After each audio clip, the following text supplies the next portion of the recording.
The lock on my front door has always been stubborn. You have to lift the handle as you turn, with real intent, and tonight I'm juggling a bag of shopping, carving a red line into my arm, and a phone pressed under my chin. I set the bag down on the landing, surrendering, and use both hands. That's when the door across the hall opens. Not all the way, just enough for a face to appear. A girl, maybe 9, hair tucked behind her ears in that earnest, imperfect way children do when told to be tidy but only half grasp the meaning. She studies me a heartbeat longer than strangers usually allow. "Are you the one from 4?" she asks. "I am." "We're on our own," she says. "Mum's not back yet." I've lived here nearly a year and never glimpsed either of them, or their mother, or anyone passing through that door. I manage to mumble something useless in reply. "Oh, right. Could you stay with us? Please. Just until Mom gets home." She opens the door a little further, and behind her, low down, there's a smaller shape. A boy, 6, maybe. He doesn't speak. He puts his hand flat on his sister's hip and looks at my shoes. "Just till she's home. She's home at 7. It's 7.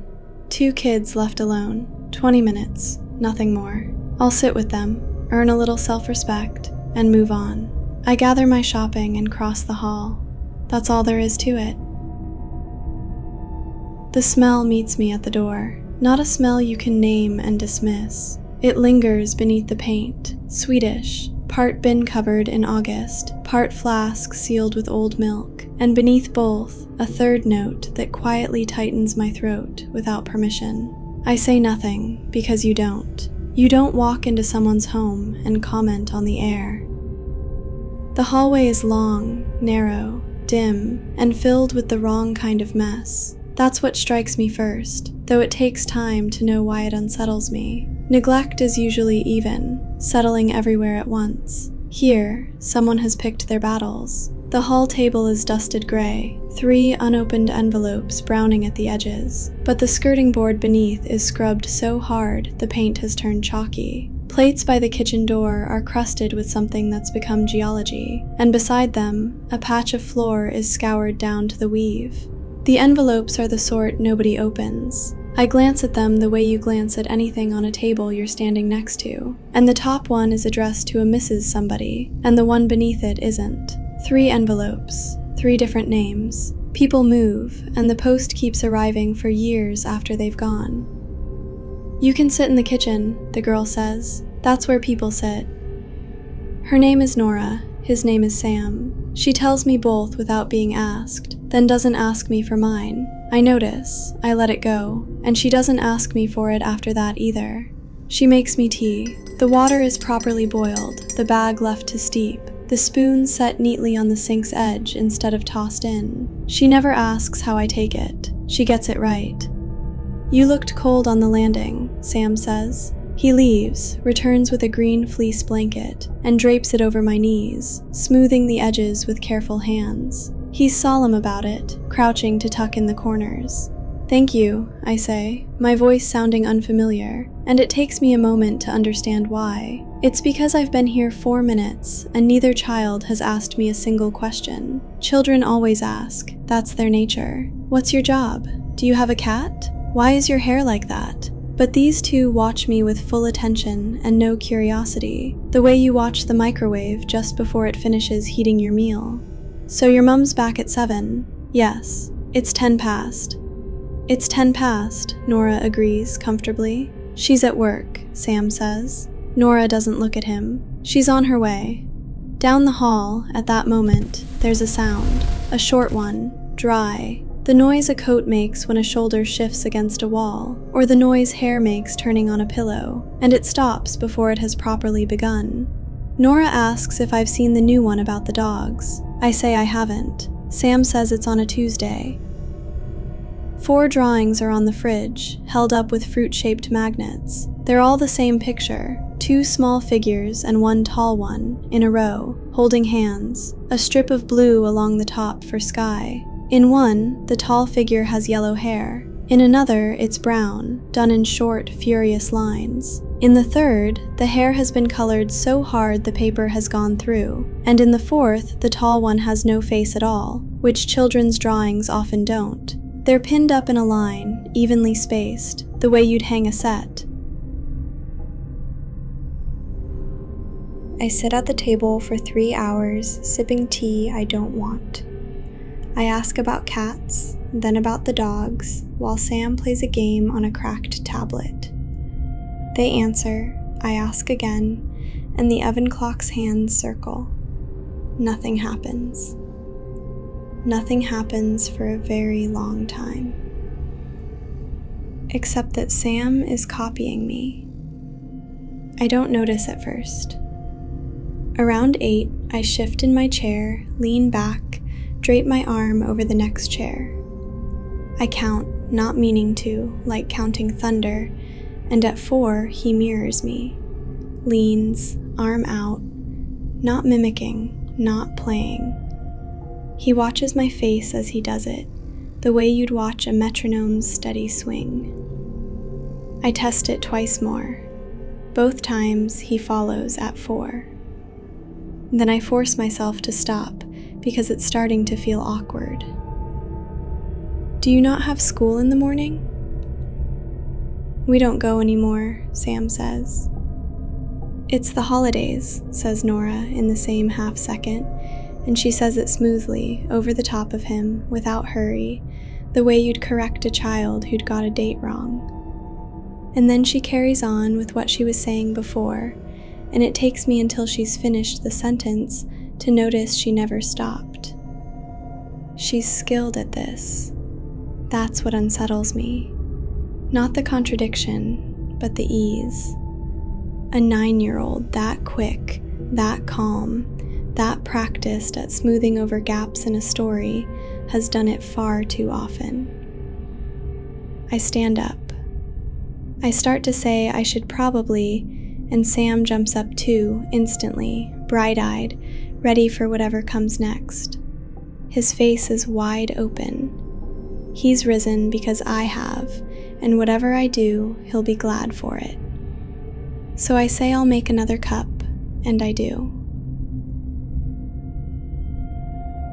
The kitchen is cold, and I pull the blanket up over my shoulders, and there's a hair on it, long, lying across the fleece where my hand is. Not mine, not Nora's either. Hers is dark, and this is the color of dry straw. I pick it off and let it fall, and where it was, there's another one underneath, shorter, a different color again, worked down into the pile in the way that outlasts washing. I smooth the blanket flat with my palm, and I don't look at it after that. At 8:30, I ask for the bathroom. 3 cups of tea, no dinner. Nora says, second on the left. I choose the wrong door. I open a bedroom door and stop with my hand still on the handle. The curtains are shut. The bed is stripped to the mattress. And in the far corner, in the angle where 2 walls meet, a woman is standing with her face to the wall. She has a coat on, a good coat, wool, dark, the belt still fastened. Her handbag is on her shoulder. She has 1 shoe on. Ma'am? It comes out very quietly. Are you all right? I step forward. Then again, it isn't a choice. I get close enough that the room dissolves into a sequence of details, each one arriving in turn. Her calves above the sock lines swell over the elastic, the skin tight and shining, and the color is wrong in a way I can see even in this light. Her weight is forward, not resting against the wall, propped. Her forehead is on the paint. 3 points of contact, and none of them are doing enough. And the whole shape of her says this is something that cannot be held indefinitely and has been held anyway. The foot without the shoe is in a sock, and the sock is worn through under the ball of the foot and not torn. Worn, ground away to a hole the size of a coin, in one place, by one motion, repeated. The carpet around her feet is dark. Not a stain, a series of them, one inside another, rings, some further out than others, each with its own edge, each dried to a different depth, like something that happened and stopped, and happened again, over and over, on separate occasions, across a length of time I can't make my mind hold. One hand hangs at her side with the fingers held slightly away from her thigh, curled back, not touching anything, the way a hand goes when it can't bear to be touched. And the smell, the one I've been breathing since I arrived, labeling it as bins, drains, old flat, clarifies. Up close, it stops being background and becomes a source. It radiates from her like heat from a radiator. Her shoulder moves, a centimeter, the dry drag of skin and hair on paint, and a small correction lower down as her weight redistributes itself, and then she's still again. "That's Mom," Nora says. They're both beside me. I haven't heard the door or the carpet or anything at all. Mum's not feeling great right now, she says, and she says it kindly, the way you'd explain a headache. And she puts her hand on the door and swings it closed, slowly, so it won't bang. I go back to the kitchen and I sit down at the table, and I ask Sam what happens at the end of the one about the dogs. My phone is in my pocket. The front door is 9 steps away. Still, I sit, warm to them, laughing in the right places. At some point, I realize I've spent 6 minutes discussing a TV show with 2 children while a woman stands in a bedroom, face to the wall, and I'm doing it well, and no one has had to make me. I get the phone out at some point. The screen comes on, and the light of it is on my hands. "Are you going to take Mum away?" Sam says. He isn't upset. He asks it as casually as if I might take the last biscuit. I put the phone face down on the table, and I say, "No, of course not," and I hear myself say it, and I don't recognize the voice. The sound comes again a little after 9, the drag, longer this time, and the settle underneath it. Sam is mid-sentence. He stops, and he says, "Shh." Not to me, not to Nora, to nobody, facing slightly away toward the hall, and then he picks his sentence up at the exact word he dropped it, and finishes telling me about the dogs. Nora doesn't look up from what she's doing. Eventually, I go to look for my bag, because I've decided I'll leave at 10. I make that bargain with myself, clear and silent, sitting at the table. At 10 o'clock, I'll go, call someone, and hand it over to someone who knows what to do. My bag isn't where I left it. It's hanging on the hook by the front door, beside a dark wool coat and a handbag. My keys and purse are untouched. Nothing's missing, nothing rifled. My things have just been placed where the other person's things belong. Underneath the hall table, pushed back against the skirting where a hoover wouldn't reach, there's a shoe. One shoe, on its side. It isn't a child's. I say nothing. I can't tell if it's fear or the same reflex that made me thank Nora for the tea. I can't separate the two, and the failing is mine, not theirs. The lights dip at 20 past 9. Not off. A dip, then a recovery, the way lights do when something heavy strains the circuit. Both children freeze. It's the only moment all evening they show fear, and it isn't of me or the front door. Both turn to look down the hall, past bedroom, past bathroom, toward the darkness at the far end where I haven't been. Sam slips behind his sister, hand gripping the back of her jumper. 4 seconds. 5. The light steadies. Nora says, "The electrics are old," and resumes her sentence mid-word, as if nothing had reached in and left again. Later, Sam whispers something to her, with his hand up. She shakes her head once. "You've got kind eyes," Nora says. She says it out of nowhere while I rinse my mug, and the voice isn't hers. It's a woman's voice, not deeper, but heavier, as if 30 years are standing behind the words. There's judgment in it. There's relief. That helps, she says. Then she asks if she can have a biscuit. She sets the table at 9:30. 3 places, knife, fork, mat, glass, each arranged with care. The 4th mat stays in the drawer. There's food, bread, cheese, a fridge with nothing spoiled. They offer it to me, but neither child eats a bite. Not all evening, not a single mouthful. At 9:45, Sam asks if I'll sleep in the big bed or the little one. He's being silly, Nora says. I go to the hall at 10. I promised myself 10. I have one arm in my coat when Nora speaks, her voice shifting to that other tone, flat, calm, entirely without threat, which is exactly why it works. You'd have to tell them how long you've been here. I stand in the hallway, picturing the call. A voice asks when I arrived. I say 7. The voice asks what time it is now, and I remember the phone I left face down 3 hours ago. I see, with perfect clarity, that she's right. There's no way out clean. Every hour I spent in that kitchen is an hour I'll have to explain.